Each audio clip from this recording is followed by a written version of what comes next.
You're listening to the 49 Carats Podcast, a 49ers Goldmine production with Stephanie Sanchez.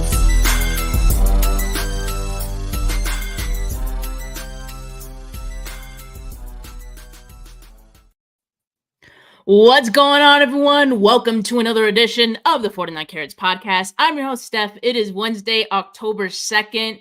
The 49ers are feeling good after getting back on track in week 4, but there's still plenty of work to do, especially in the next 2 weeks against divisional opponents. So joining me to discuss what we're seeing from Brock Purdy so far and an early look into trade deadline options for the 49ers is Rob Stats Guerrera. How you doing today, Rob?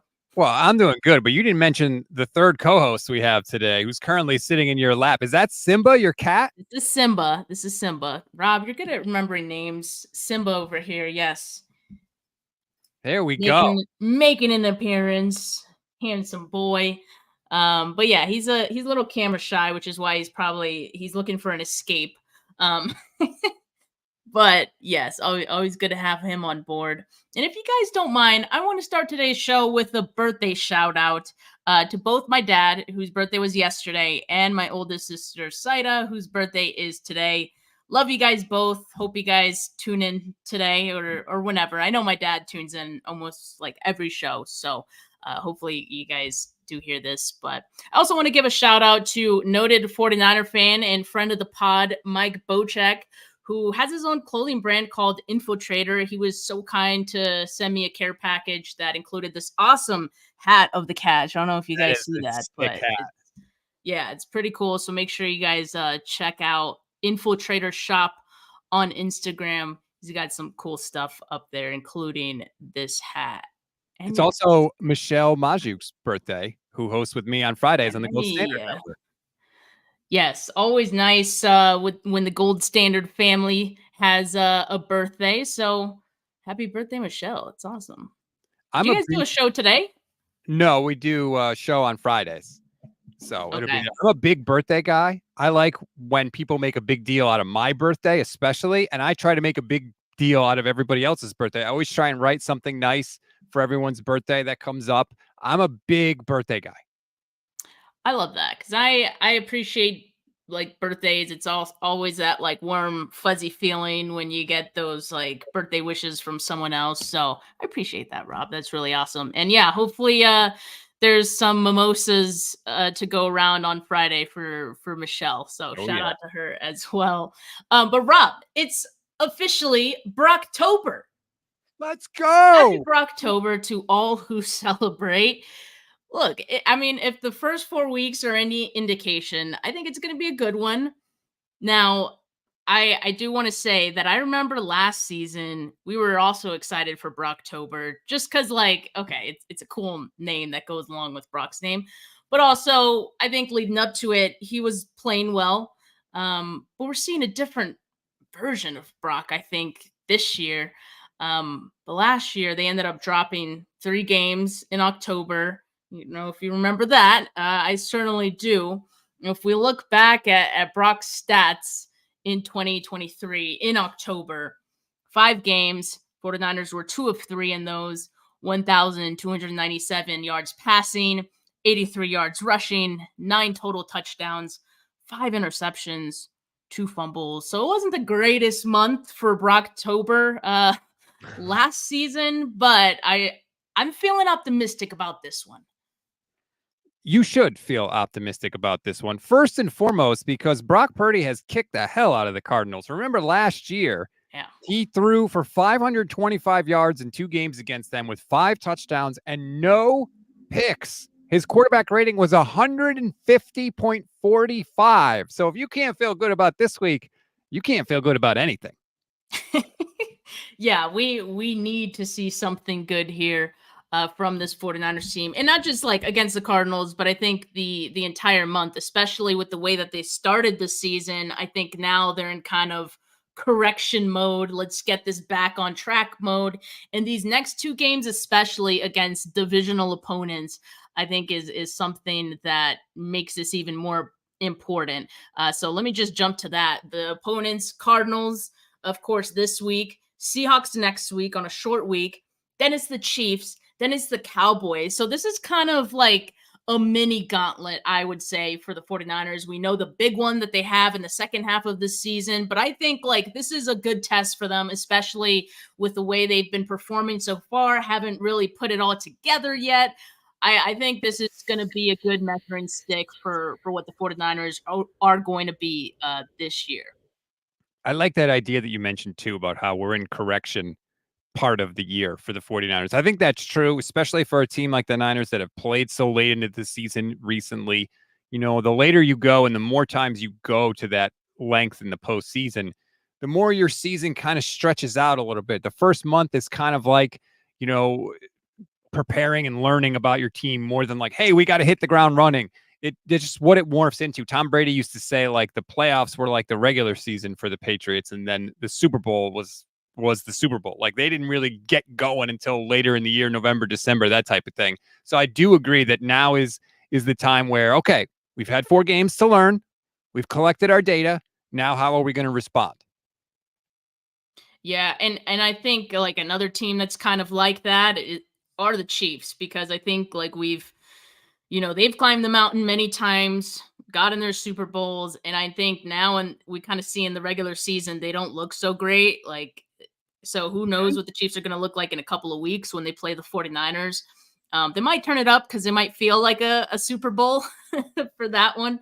But yeah, like some good teams tend to turn it on towards the end of the season. The 49ers are definitely a back half of the season team. But I'm still very much a believer of you got to win the early games too, because that puts you in the best position to getting that number 1 seed. Like all of this matters. So I hate when people say, hey, like, don't worry about it. The 49ers are going to find a way. Well, they make it so much harder on themselves. And I hate when they do that. So it would just be great if they can, have it be good in October as well. But they have struggled in October, or, Kyle Shanahan has struggled in October. Kyle Shanahan's 49ers have struggled in October. You see here by month, September, 12 of 10. So it's like kind of what you said, like there's some good, there's some bad. And keep in mind, last season in September, they were undefeated. So that probably skewed that a little bit. October is still seems to be a very much figuring out period for the 49ers, for Kyle Shanahan's teams. 13-19 in October for Kyle Shanahan as the 49ers head coach. So not the greatest week, and you see month, and you see beyond that, like very good, very good. So like they definitely figure some things out along the way. But yeah, I would definitely like it if they can figure it out a little bit sooner. Now, one thing that I've kind of noticed a couple players now talk about is the fact that it seems defenses are kind of knowing what the 49ers want to do offensively. And I want to play this clip from Brock Purdy because he talked about it in his presser earlier this week. Here's what he had to say. Yeah, I mean, obviously going through progressions and trying to hit guys first on third down. And I felt early on New England did a good job just with scheming us up with our plays and stuff. And, we had guys running with them anticipating our routes, I felt like. And so anyways, just going through progressions. And then at the end, I'm like, all right, we need 4 yards here and 8 yards here. And so I just tried making them play with my legs and was able to move the chains. So, yeah, felt good though, like early on, sort of just moving and getting into the game, it felt like. So, like I said, he's not the only player that has pointed this out, that teams are seemingly knowing what the 49ers want to do, and there's, of course, scheming up to that, as Brock Purdy says. Brandon Ayuk mentioned it the week prior where he said, yeah, it just seems like teams know what we want to do, especially me and Brock. That's what Brandon Ayuk said. So this definitely feels like a theme. And I don't know, maybe this is part of the reason why the 49ers struggle early in the season too, because they don't come into the season making adjustments. They kind of come into the season doing what has worked for them. And then in the back half of the season, maybe making adjustments against that. Kyle's strength to me is working with data. Once he has data, he's good at reading it, adjusting it, and working that way. But it takes him a little while to get some data. And also, like, the rest of the league has had 7 years. They're tired of getting killed on these crossing routes over and over again. Like, don't forget, Kyle Shanahan's system is everywhere now, and it's been in the league for a long time. Defenses are going to adjust to anything you do, no matter how imaginative or confusing or whatever. Eventually, they're going to figure it out. And I think that is what has started to happen to the 49ers. I think finally defenses are like, screw it. We're not going to get killed the same way again. And I think the 49ers adjustment to that has been to throw the ball deep. Brock Purdy has 37 completions on throws 10 or more yards down the field. That's 11 more than anybody else in football. He has 231 more passing yards on those throws than the next closest passer. And he's not just throwing them, he's completing them way more. He's completing 66% of those deep passes. The league rate is 46%. So what the 49ers have done is we are going to throw the ball vertically rather than horizontally like we have. And because defenses are going so far out of their way to stop the horizontal plays, the vertical plays are open further down the field. I definitely like the point you made that, you know, the Shanahan coaching tree has kind of grown all across the league at this point. Like, I think there's probably a Shanahan coaching tree coach in every division of the NFL. So that means that a lot of defenses have now seen this. And while they're all a little bit different in their own way, and they have, of course, different personnel that they use and different wrinkles, I mean, the base of it, the foundation of it is largely the same. And so I think that's what defenses have gotten used to. And yeah, the 49ers have gotten away with doing the same thing for a long time and really no one being able to stop it, right? And now you add on the fact that Christian McCaffrey isn't in the picture. It makes it just a little bit easier for other teams to stop it as well. Yep. But I guess my follow-up question to this for you, Rob, and for fans and myself is, does it even matter that, you know, teams have caught up to the 49ers when we're talking about Brock Purdy doing what he's been doing so far, and we're seeing the adjustments that Brock Purdy himself has done? I think those are adjustments before even Kyle has made adjustments. Like, Brock is kind of making adjustments on the fly. You see him holding on to the ball a little bit longer. I think it has to do with the fact that, you know, he's not finding anyone open because, you know, defenses are kind of anticipating the routes that the 49ers receivers are running, but we're seeing Brock Purdy extend plays with his legs and still find guys open. So I'm erring on the side of it doesn't really matter as long as Brock Purdy is going to continue to raise the ceiling for this offense the way that he has been. Kyle Shanahan is not a one-trick pony. So if the defenses adjust to what he had done in the past, he's going to find a way to readjust and make a counter move. So I'm not worried about that. Plus, I agree with you. What Brock is doing is he is going above and beyond the scheme. They're going more vertical this year. He's facing fewer pass rushers, so there's more time for him to look around and make a play. He's doing that. So Vish called it chaotic calm on Monday, and I thought that was a pretty good example because he does the right thing most of the time, but he really makes your heart rate go up before he does the right thing. He's spinning in the backfield and running around back there, using his legs. And I love the way, Steph, he uses his legs, but he's not taking hits. He's getting down. He's getting out of bounds. He's maximizing every play that the 49ers have. And I think if you have the combination of Kyle with his scheme and him figuring it out, and Brock going above and beyond when that scheme hasn't provided him an answer, that is a deadly combination for this Niners offense, even without CMC. Yeah, I agree. I mean, Brock is just operating at a different level this season. And I think we've looked at Brock and of course the outside media has looked at Brock as being aided by Kyle Shanahan. I almost feel like it's kind of going the other way, at least for these first couple weeks, while Kyle Shanahan still is looking at adjustments for this offense for the rest of the season. I think Brock Purdy is helping Kyle Shanahan until he gets those adjustments in. And let's look at, you know, the difference between Brock's 2023 and 2024 season. Of course, 2023 is the full sample size of the season, and we only have 4 weeks to look at for this season. But the big things that stand out, if you look at the yak yards per completion, 2023, the 49ers were first, 6.6. And remember, Rob, this was something that a lot of people discredited Brock Purdy for, because it's the Avengers. Like he just throws it short and, the receivers do the rest. He's not really doing anything. Well, in 2024, he's 31st in yak yards per completion at 3.7. So I think that shows a little bit of the revolution and a little bit of what Brock Purdy himself is doing to raise the ceiling of this offense. And we talked about it as well. The time to throw has gone up. He's the slowest in the league right now through 4 games, 3.14. There's nothing wrong with that. I mean, if it's for the reason of finding a guy downfield, and like we said, like Brock's doing that, and he's the chaotic calm that we're talking about that occurs within those 3 seconds. I think it's fine. At some point, you want to see that get a little bit better where it's not so long. But I mean, man, like Brock Purdy, we're seeing him grow and we're seeing him adjust on the fly. It's been impressive. And I think like sometimes people just see that number like, oh, time to throw, and like they assume it's bad.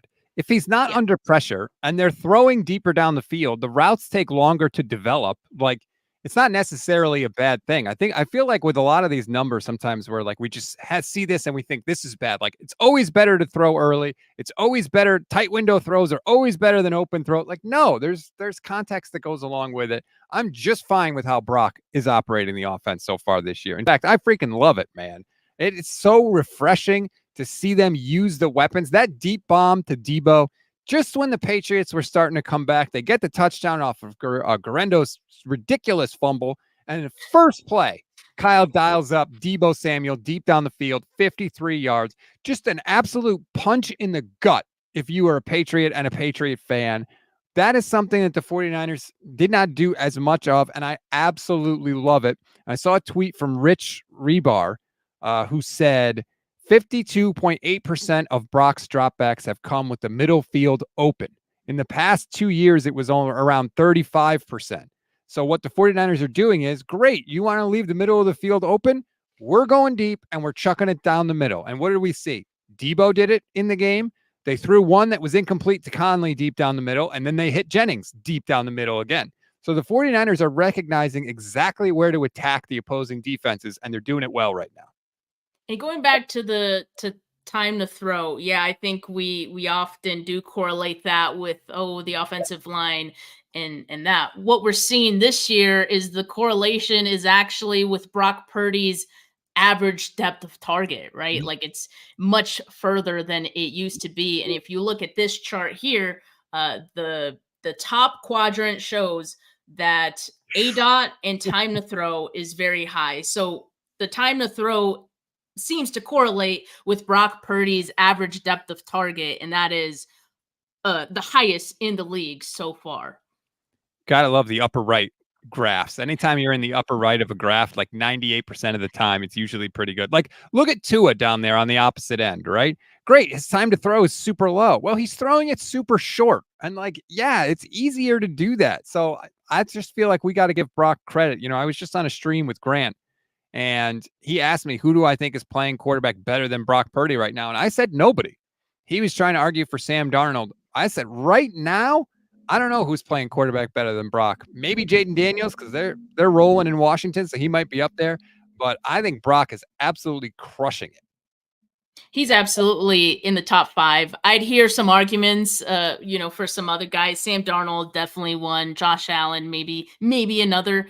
But yeah, I mean, Brock Purdy is absolutely in the discussion between like the first 4 weeks of the season. So yeah, I mean, this is why I'm expecting Brocktober 2024 to be a much better season for the 49ers because of what he's been able to do so far. Rob, Trent Williams was on the Rich Eisen show this week. And of course, he was asked about Brock Purdy. So I wanted to share a bit of that clip here right now. 11-time Pro Bowl selection, Trent. I think you can, if you look at him long enough, I mean, what you see is what you get. He's laser focused. He's an outstanding leader. He's a guy that a lot of people draw confidence from, especially being the signal caller. He's an extremely, extremely bright individual, extremely high IQ football player. So, I think all of those things is pretty evident when you watch him play. So I don't know if I'm telling you anything you don't know, but he's just an outstanding quarterback. We won a lottery, so. Catch the Rich Eisen show. We won the lottery. To say that in regards to Brock Purdy, like coming from a player as great as Trent Williams, obviously really high praise. And it, like the way he was talking, it almost felt like I'm tired of answering these questions because like we've been telling you guys how great Brock Purdy is since he's come into the league. But it's been the rest of the world that seems to be a little bit late to the party. But yeah, I mean, for us, it's not a surprise at all.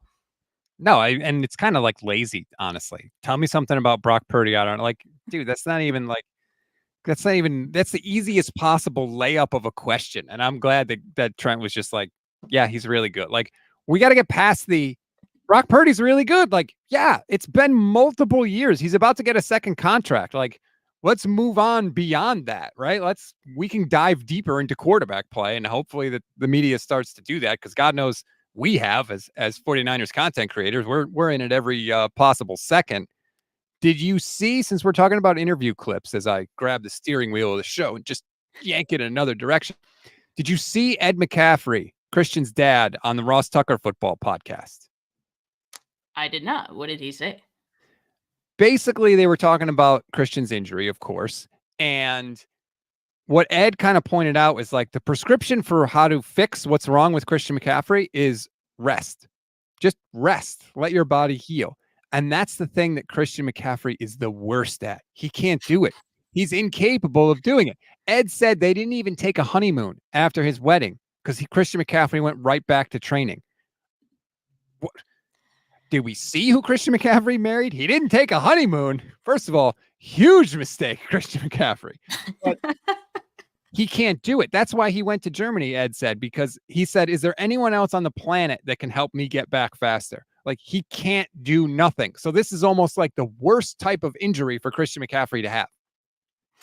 I mean, I think it's a large part of the reason that we're talking here today about Christian McCaffrey having this Achilles tendonitis, because he will want to push through things. Like, I'm sure at the very early signs of this being something that he was dealing with, being uncomfortable with it, being in pain with it, I'm sure he tried to push through it. So knowing what we know about Christian McCaffrey, like, that is just my biggest hunch, right? And I'm sure the 49ers at certain times were like, hey, man, like, you probably should rest, to which McCaffrey probably said, again, I'm speculating, right? But probably said, no, I'm good. Like, I can work through this. Like, I'm fine. And it probably wasn't until they actually like looked into it more, and it was this full-blown, very painful thing, that they looked into it a little bit deeper, and it was like, oh no, you have Achilles tendonitis. And even then, like, it seemed like McCaffrey was still trying to push through it. That's why in week 1, McCaffrey was so sure, and the rest of the team seemed so sure that he was going to play. And then, so yes, him going on IR to begin with, I think, was the 49ers' way of shutting him down for his own sake. And so, yes, rest obviously is important for him. I think it's about time he understands that, right? Like, I think the 49ers know that. So yes, we're talking about like long-term at this point. Like, stop thinking so short-sighted, Christian, and just wanting to get back out there. And I don't blame him. Like, that's what makes him great. Like, he's an awesome competitor.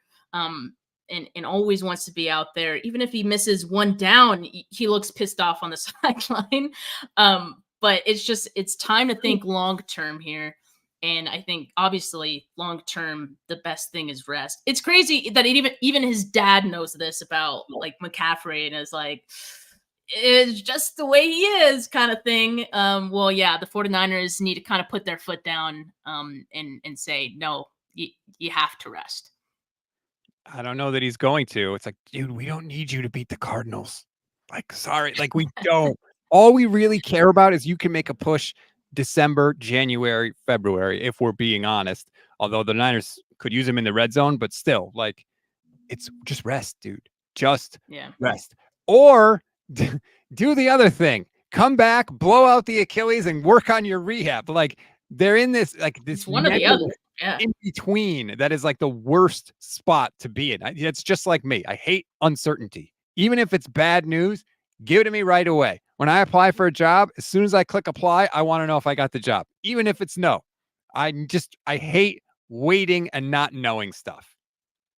Yeah, and I'm sure McCaffrey feels the same way. Brandon in the comments says, I was at the Commanders game last year, and when CMC was out, he spent the rest of the game stretching. He can't sit still. Yeah, he's a madman. Like, someone needs to just protect him from himself. And, to this comment here that Technic Chic puts here, Jordan Mason has been great.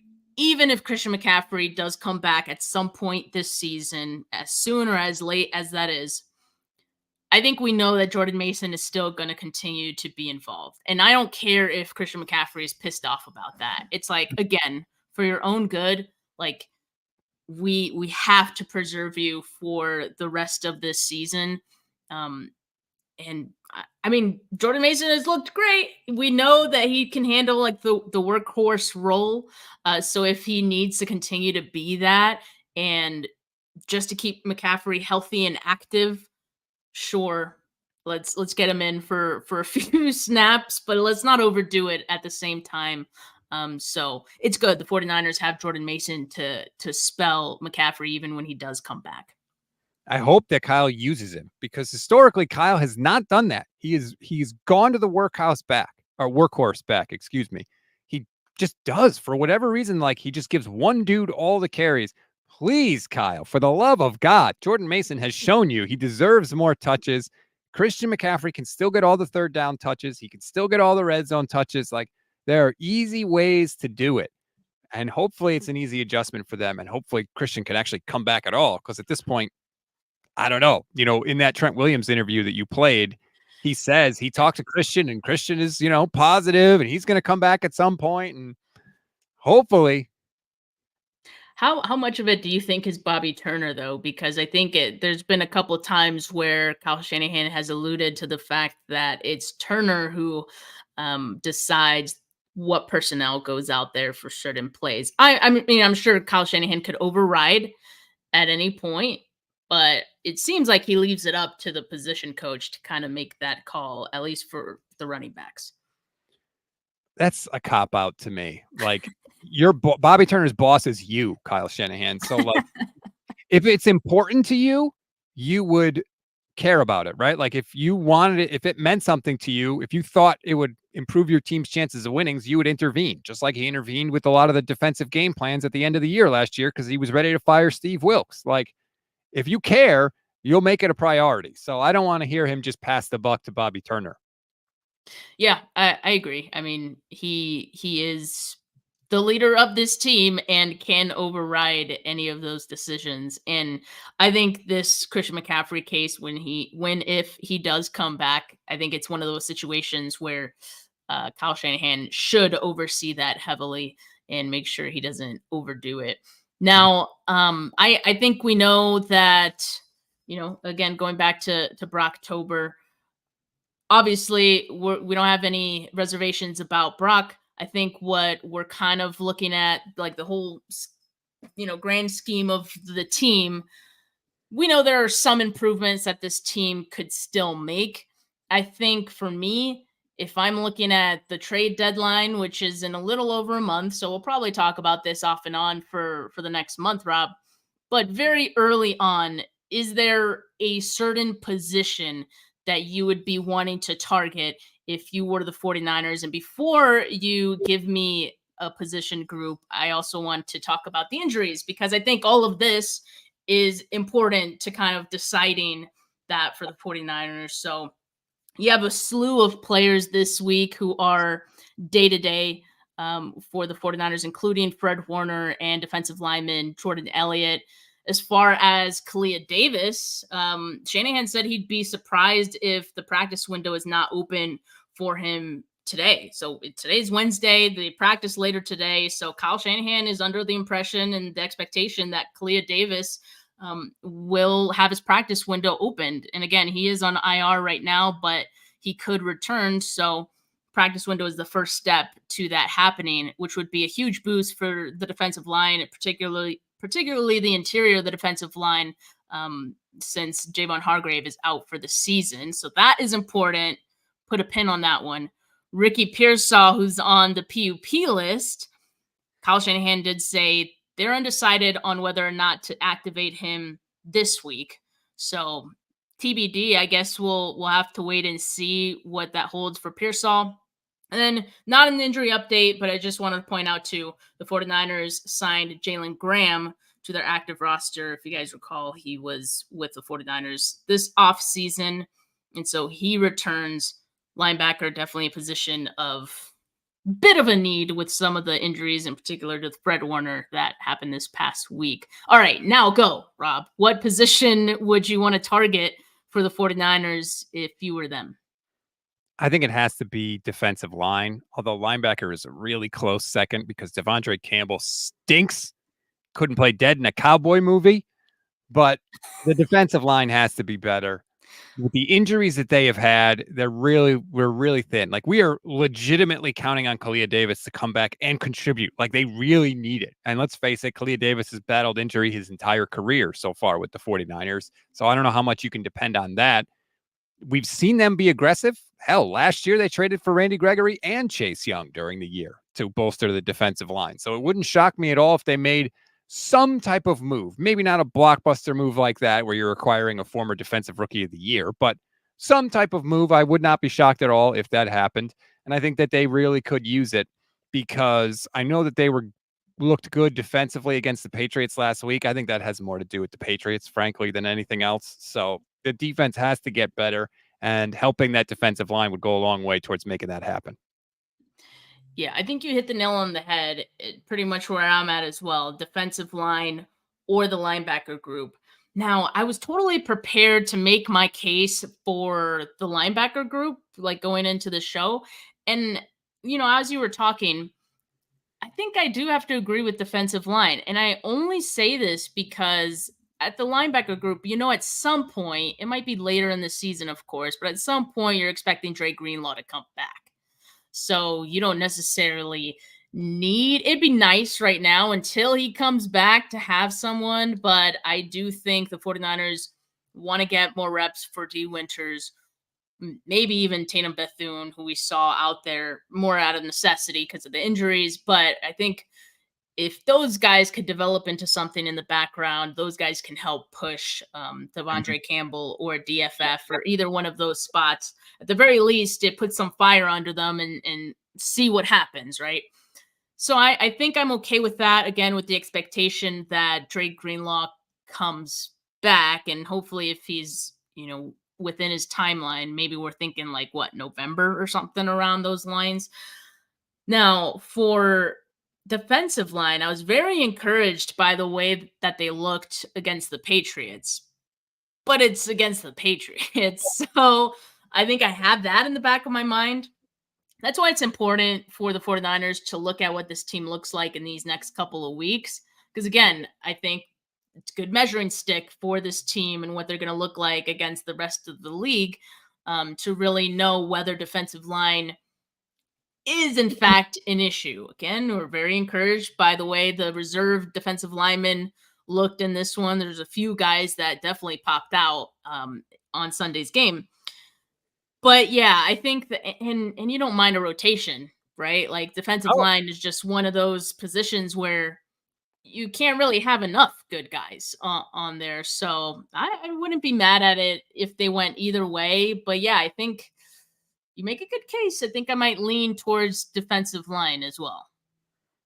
That to me is the number one area. The offense is good. Like I see somebody in the chat, Alan saying, Alan saying we need to trade for Davante Adams. First of all, they can't probably. I mean, maybe you could do that, but then you're really twisting your salary cap into knots. But like, they don't need him. They don't need Davante Adams. The offense is fine. The offense is the best unit on this team by a lot.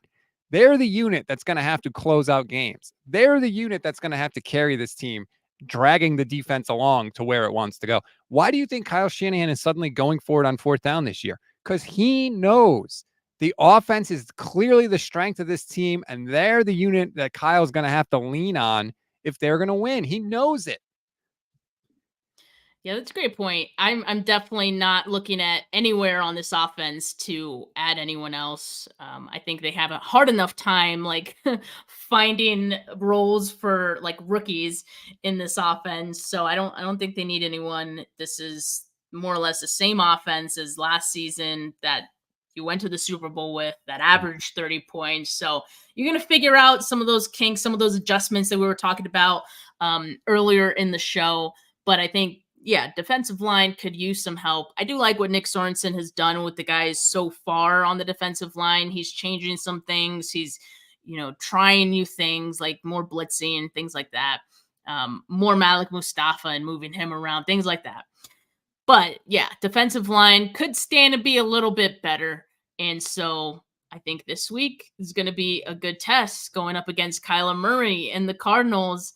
So speaking of the defensive line, do you think what we saw from that line on Sunday, how much of that are you confident is going to carry over to this game against the Cardinals? Very little, to be honest with you. I think the Patriots are terrible. Like, the 49ers defensive line to me is largely who they've been. Like, you have to look at the bigger sample size. You can't just look at one game against the Patriots. How much pressure did they get on Matt Stafford when they played the Rams a couple of weeks ago? Like, none. And the Rams offensive line was in shambles also. So I don't think that all of a sudden, the things along the defensive line are going to be good. I think Bosa is going to be Bosa. Malik Collins looked pretty good, I have to say. Maybe he could do something as opposed to nothing. But like, that's the change that we're talking about to me. We're not talking about like all of a sudden they got a bunch of game wreckers up front. That's not who they are. It's Bosa and the Pips, to be honest. Jesus. Well, the challenge this week is different than most others because you're going up against a quarterback as mobile as Kyler Murray. He's like a pain in the ass to chase around. And so when he escapes the pocket, all your fundamentals kind of go out the window. Like, everything that you kind of prepared for goes out the window to an extent. Not to say that they don't prepare for a mobile quarterback, but I think what we saw Sunday won't apply against Kyler Murray, just because it's so much different than what they saw with Jacoby Brissett, so much different than what they saw with the Patriots offensive line. But it was a confidence builder. And I think like what me and Jay talked about on Bully Ball this week, I think for Nick Sorensen, it was good to kind of see what might work against another team. Try it again against the Cardinals, and why not, right? Like, see if it works, see if it makes Kyler Murray struggle a little bit. So it was good to kind of try those things, and let's see what works. I do expect they won't have the same type of success, but I think the defense as a whole, turnovers are your best friend, and the 49ers have been pretty good at generating those on the defensive side so far. Of course, Fred Warner's availability for Sunday, I think, is a big key to that. But if they can do that, I think the defense is going to help the 49ers stay in this one. Kyler Murray runs like a toddler that stole his parents' phone. He is annoying. Jesus. What? Your analogy this week has just been incredible. Like it. Tell me, well, you won't be able to unsee it now. Watch. You'll just watch. I think the Niners defense is going to be okay against Kyler. One thing I want to see, and I saw this tweet from Josh Norris, and I'm fascinated to pay attention to it. Kyler has been awesome during the scripted part of the game. The opening 15 plays in 4 games this season, Kyler has 5 touchdowns, 1 sack, and 290 yards. On every other dropback, he has 1 touchdown, 1 interception, 9 sacks, and just 530 yards. So he is really good at following the plan early, But whether defenses are adjusting to him or whether he's going off script later in the game, I don't know, whatever the reason is. But he's not the same guy after that. So I'll be like, if the Cardinals score a touchdown early, I'm not going to be like, oh, the defense is in trouble. Like, I'm going to wait and see how they respond going forward. I think that's fair. And, honestly, looking at the Commanders offense right now under Cliff Kingsbury, they look good. Like, they're one of the top offenses in the league right now. Mind you, that is with a rookie Jaden Daniels under center. So I don't know. Maybe the issue is and has always been Kyler Murray. Like, I am starting to truly believe that. But we got a super chat from Corey here who says 2-2, thankfully. But at this point, I think 49ers losses have been more impressive than their wins. I'll check in again in a month and a half. You know what? Like, there's something to that. I thought the 49ers, at least the offense, looked pretty good against the Rams. They played a great game, like one of Brock's maybe best performances, especially in a loss. And yeah, like I could see that. The loss to the Vikings looks better and better, frankly, as the weeks go by. Like, they are looking like the best team in the NFL right now. The Rams game is just stunning to me that they lost that game, especially when you see the Rams then go out and lose to the Bears. Like, if Ronnie Bell makes a catch, the Niners win that game. Or before that, if Jake Moody hits the field goal, the Niners win that game. Like, so many things had to go wrong. It was harder for the 49ers to lose that game than to win it at one point, and yet they found a way to lose it. That's the only loss that's like so egregious. But the Vikings one doesn't look nearly as bad as I thought it was earlier in the year. And obviously they look good against the Patriots, and we'll see how they look against the Cardinals. We shall see. And yeah, Corey, check back. We'll definitely be checking back on that one.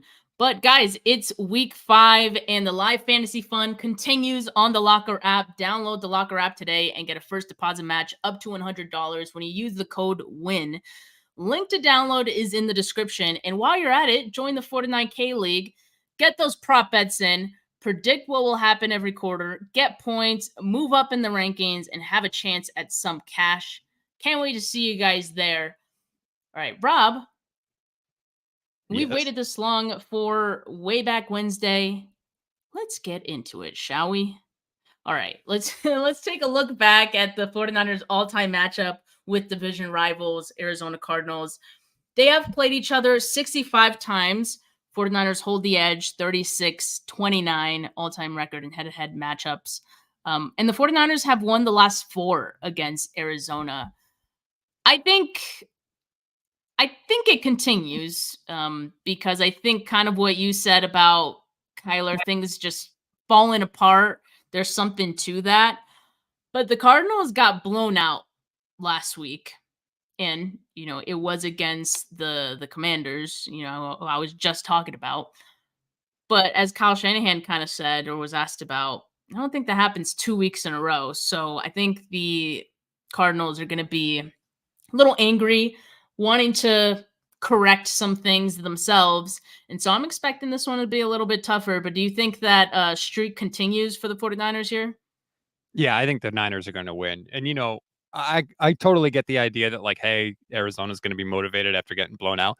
But Kyler should have been motivated because he was playing Cliff Kingsbury last week. You would think if there was ever a week where Kyler was going to, like, buckle down, right, and really focus in and focus up, it would be against his old coach. And yet they got their doors blown off. Maybe the Cardinals just aren't that good. I think the 49ers are trending up. The Cardinals seem to be trending down. They might play better, but I don't think they're going to play nearly good enough to beat the 49ers on Sunday.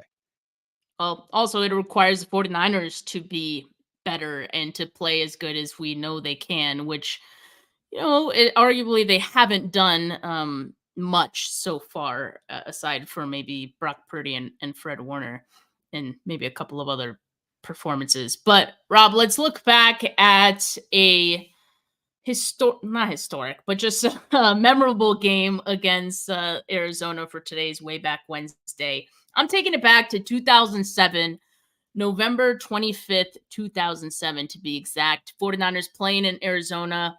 this game was tight all the way through. Trent Dilfer was the 49ers quarterback, and he threw 2 touchdowns. Frank Gore ran for 2 as well. Cardinals now Hall of Fame quarterback Kurt Warner threw for 484 yards. He threw 2 touchdowns, both of which went to the great Larry Fitzgerald. Fitz finished with 9 catches for 156 receiving yards.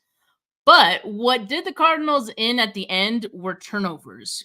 Warner threw 2 picks in this game, and in OT, he fumbles pinned against their own end zone. And Rob, let me know if you remember this. Remember this name, Tuli Banta Kane. Tuli Banta Kane, yeah. Linebacker for the Niners and Patriots. There you go. So he comes up with it in the end zone. It's a touchdown, and the 49ers win the game in walk-off fashion. I remember that game. Frank Gore led the Niners in receiving that day. 11 catches for like 100 yards for Frank Gore as a receiver. Arnaz Battle had a deep touchdown in that game as well. Man, those were some dark days. The Trent Dilfer 49ers days. My God. But yeah, I remember the play in overtime. Tuli Banta Kane makes it like it was just a rare bright spot for the 49ers. And look, let's hope it doesn't get that adventurous on Sunday. Yeah, let's hope it doesn't. I have a bit of a hot take that these uniforms, or that era of uniforms, I really want to see come back. Like, I really want to get a throwback jersey from this era, but people, obviously not fond memories of it. So people hate the jerseys, but I actually think they look clean. Like, years later, I'm like, I kind of like that. Like, I've seen a couple people wear them at 49er games, and I'm like, that looks clean. Like, I like them. They sometimes used to wear the white pants with the red jerseys, which I actually like that look. They had the gold pants, and they also had the white pants. I wouldn't mind that, but I don't know. We could do with a better alternate 49ers jersey. We could do with one more. I don't know if I want it to be that one, but I'd like to see one more new one. As long as it's not the black uniforms, I'm good with that. Because every team in the NFL wants a black uniform right now. 49ers should steer away from it. Corey with another comment here. He says, does the Vikings loss actually look better, though? I thought the Niners were a Super Bowl team. No, I'll just say Vikings look better than we thought. Super Bowl teams lose games too, right? Like every team that's won the Super Bowl, except for one, has lost the game in the regular season. Like you can't look at it that way. The 94 49ers are one of the best teams we've ever seen, and they got their doors blown off by the Eagles. I think in week 3 of that year, it was like 41-7. So like, don't freak out about the one loss. Just because you lost that game doesn't mean you don't have all the same expectations you had coming into the year. Yeah, the more concerning loss would be the Rams one to me. But yeah, I agree. The Vikings one looks better by the week. They look like a playoff team, no doubt. But all right. Thank you, Corey, so much for the donation. Thank you, everyone that tuned in. Make sure you like this video if you haven't yet. Subscribe to the channel if you haven't yet. Not just mine, but Gold Standard Network as well. And audio listeners, leave a rating, leave a review. But for now, from me, from Rob, have a good rest of your Wednesday, folks. Peace.